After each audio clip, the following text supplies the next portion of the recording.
जेठानी तेज तर्रार और घमंडी।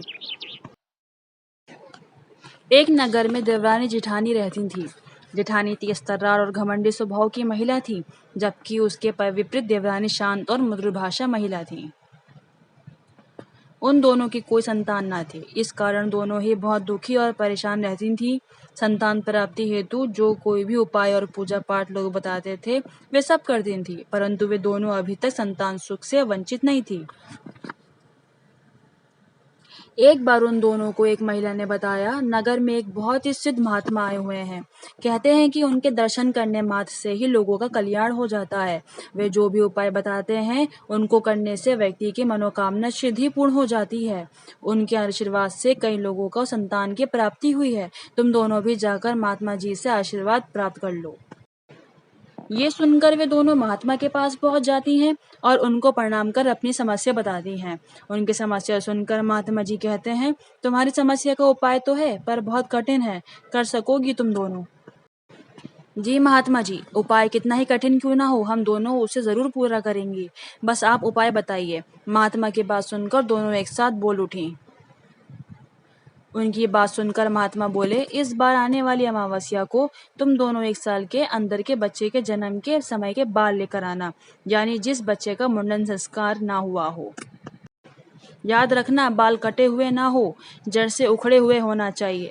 उन बालों से मैं एक ताबीज बनाकर दूंगा, जिसे पहनने से तुम्हें वर्ष के अंदर ही संतान सुख की प्राप्ति होगी।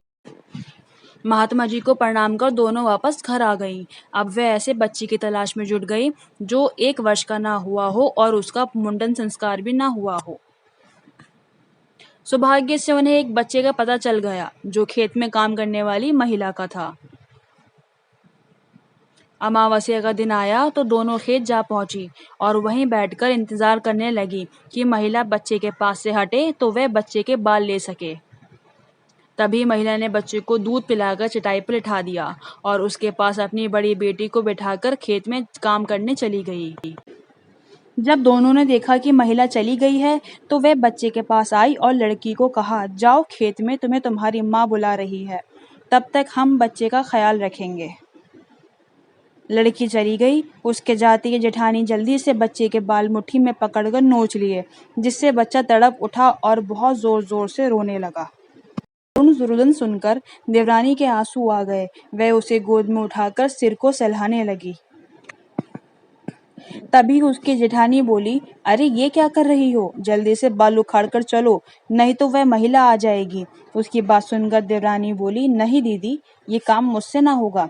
आप देख रही हैं ना कि आपकी इस तरह से बाल नोच लेने से बच्चा कैसे दर्द में छटपटा रहा है।